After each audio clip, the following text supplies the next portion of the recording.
Problems. It's human nature to hate problems. But why is that? After all, problems inspire us to mend things, bend things, make things better. That's why so many people work with IBM on everything. From city traffic to ocean plastic, new schools to new energy, flight delays to food safety. Smart loves problems. IBM. Let's put smart to work. Visit IBM.com/smart to learn more. Welcome to Stuff You Should Know from HowStuffWorks.com.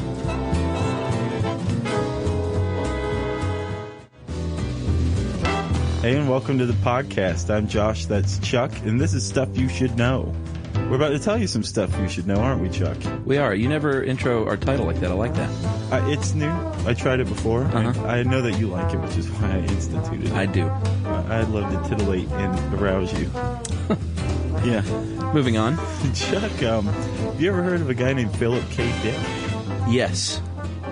Absolutely. He's an author, correct? Yes. He wrote Blade Runner, correct? Well, Do Androids Dream of Electric Sheep? Right. Which was made into Blade Runner. Exactly. And he wrote Minority Report and A Scanner Darkly, some other ones you may have heard of. Good stuff. And if you can't tell yet, he was a science fiction writer.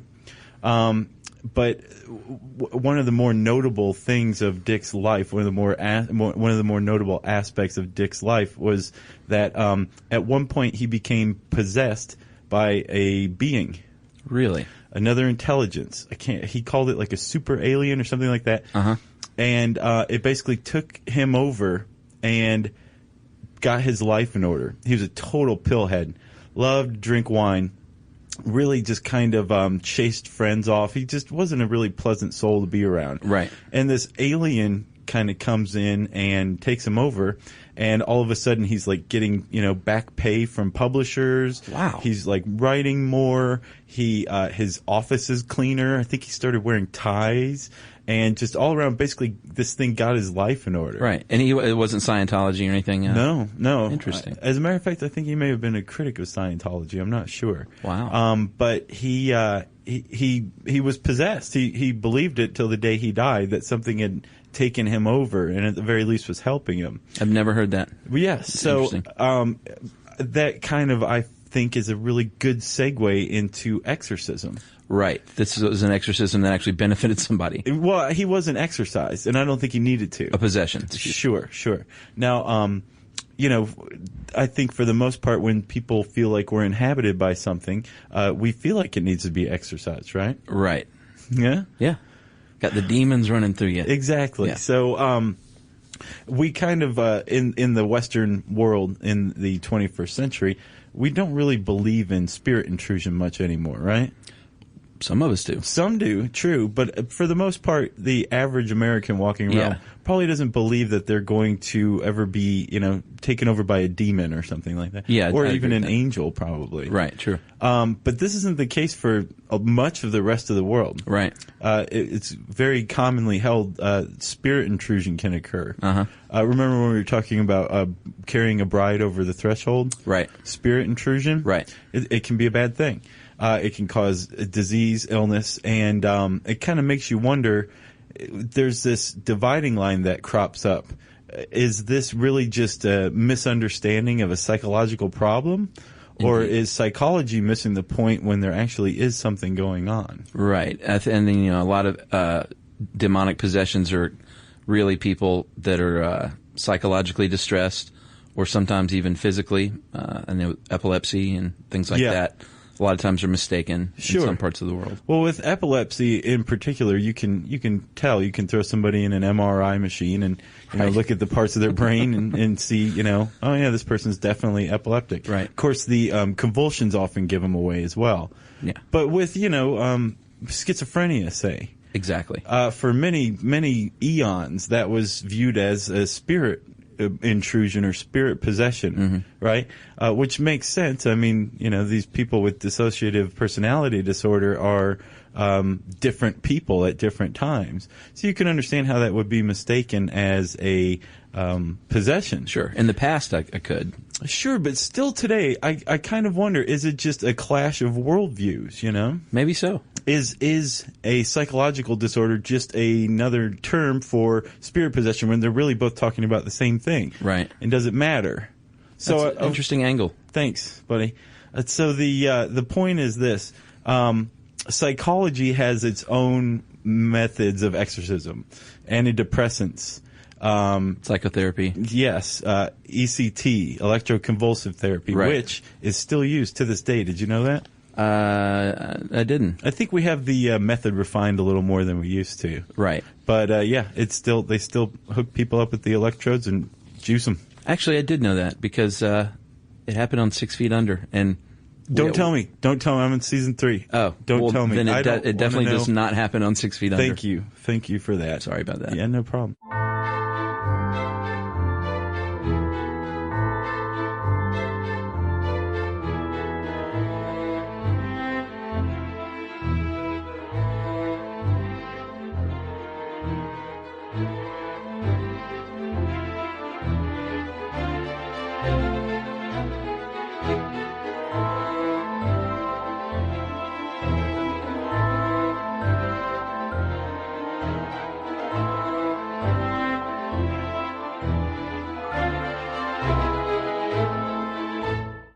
Problems. It's human nature to hate problems. But why is that? After all, problems inspire us to mend things, bend things, make things better. That's why so many people work with IBM on everything. From city traffic to ocean plastic, new schools to new energy, flight delays to food safety. Smart loves problems. IBM. Let's put smart to work.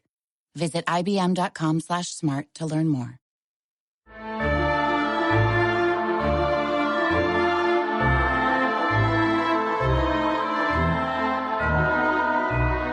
But so we've got this method of dealing with disturbance through psychology. We also have it through spirituality, and specifically, the Catholic Church is really, really big on exorcisms. Yes, they're the only church that I know of that really still practices it. And yeah.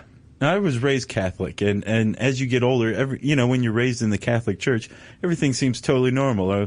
This guy is wearing a robe and chanting and burning frankincense, and everybody else, is responding with, some weird, mystical words. Right. The thing is like as you get older, it becomes stranger and stranger, because as any Catholic knows, the older you get, the further you get away from the church, right?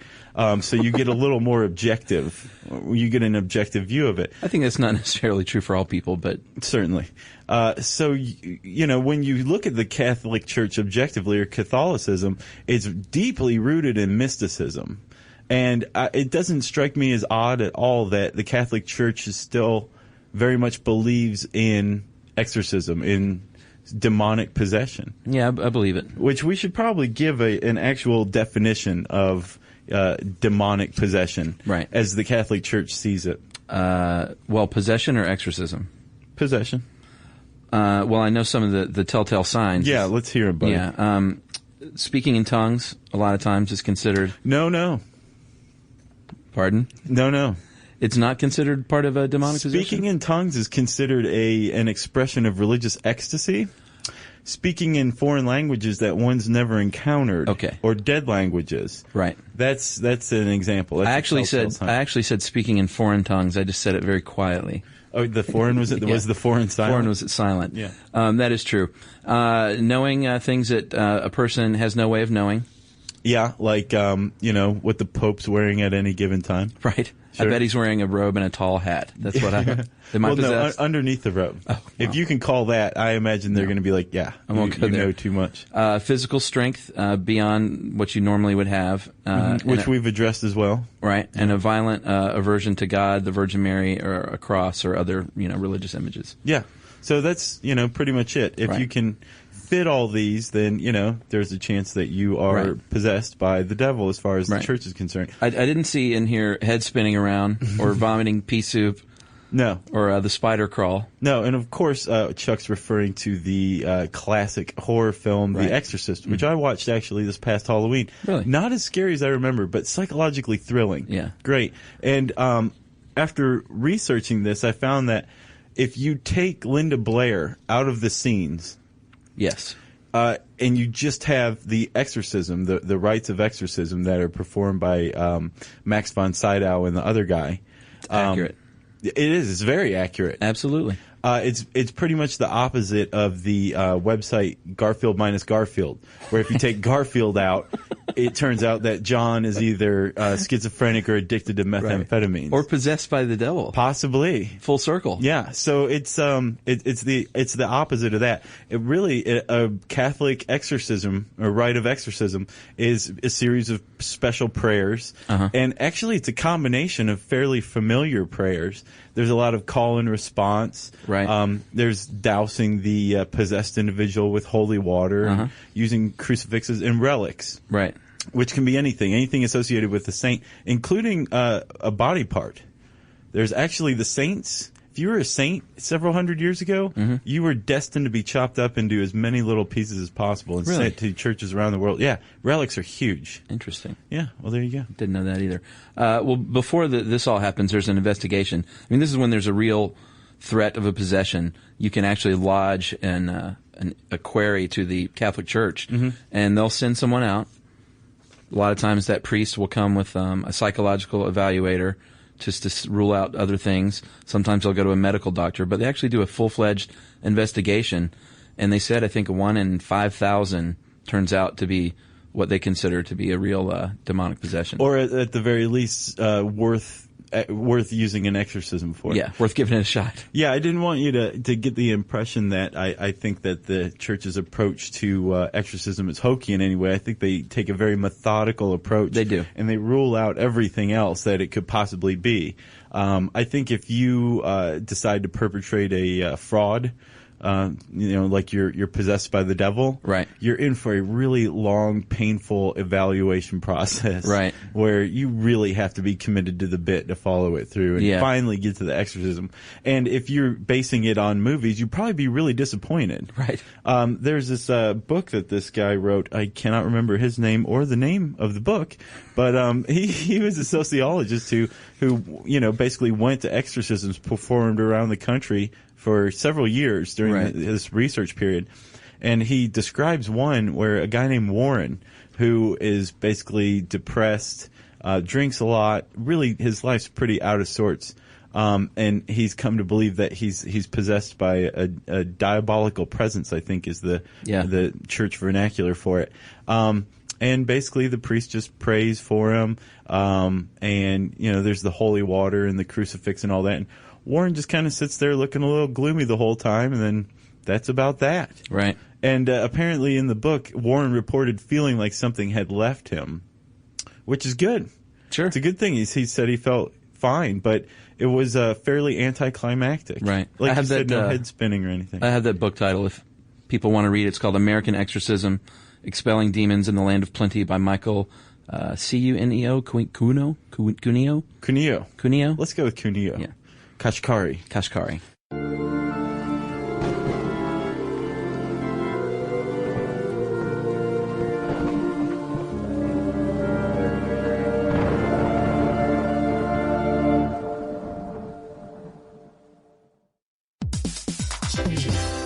Hey Chuck, get this. LL Bean has been making their Scotch plaid flannel shirt for more than 80 years now, which means that for 80 years, people have been finding that it is their favorite shirt of all time. Amazing. And you know what else is amazing? The flannels, because they're amazingly thick, they're warm, they're cozy. It's some of the softest flannel ever. And they're 100% authentic Scottish tartan, so much so that the Scotch plaid tartans are actually registered with the Scottish Register of Tartans. That's pretty amazing when you think about it.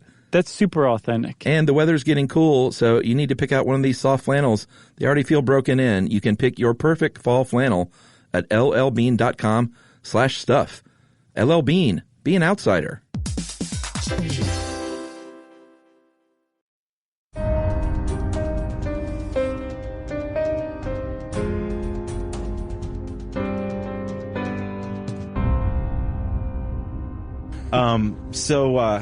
They're kind of anticlimactic, right? But if at the end people like Warren feel like that their life has changed, That, if it's just using their faith to maybe manipulate them, even if there's no intentional manipulation, but if that's really what's going on in the most objective view, how could it hurt? Why don't we just run around performing exorcisms all the time? I have an answer for you. Lay it on me. Sort of. Because there aren't enough priests really to go around that are capable of doing this. The Catholic Church actually appointed 10 priests in 1996, and I think there was already previously one, the only guy doing exorcism. So there's now 11 at that time at least, and they have a group called the International Association of Exorcists. I noticed this. Yeah, they meet every year. They have a quarterly newsletter. Yeah. Do you know what I would do to get my hands on that newsletter? Yeah. Apparently they share tricks of the trade and tips for one another for exorcisms. Yeah. I would love to get my hands on that. Right, I'd love to sit on one of those meetings. But that's a lot of fun. It is. That's one reason why we just don't have, or the Catholic Church just doesn't have the manpower to go around performing exorcisms. Right. But also there's a couple other problems with exorcism as far as controversy generated by them. One is what we've talked about, the psychology versus religion clash, right? Which has been going on pretty much since medicine came about, and basically labeled everybody else as witches, or at the very least, simple, or what have you, archaic, primitive, right? Yeah, and that's one problem. If we just ran around performing exorcisms, and there were people who had very treatable psychological disorders. Exactly. Would the exorcisms work? Right. Or would pharmaceuticals be better? Some sort of, immersive therapy be better for them? So it could actually do damage. That's true. Which is why the church, I imagine, has psychological evaluations done. Right. And these are done by professionals, from my understanding as well. It's not like the priest is like, hey, are you crazy? Right. They get a psychiatrist or psychologist outside of the Catholic Church. The other problem is there are groups that do exorcisms for profit. Yeah, and this is where it gets a little I don't know, greedy, possibly, fake maybe. There's one group that is well known for their exorcisms. There's a guy named Bob Larson. Yeah, Bob Larson Ministries. He actually has a show called The Real Exorcist on the Sci-Fi Channel. That should be your first clue right there. Exactly. He runs the Spiritual Freedom Church, as far as I know, and he does exorcisms. I don't know that he actually charges for exorcisms, but I think he's really good at drumming up donations. Well, yeah, and he does this in front of a crowd, and he charges for tickets. Does he really? Yeah, because apparently you can get a family rate on your tickets to go see these exorcisms. Okay, all right. It gives you a break if you bring the kids along.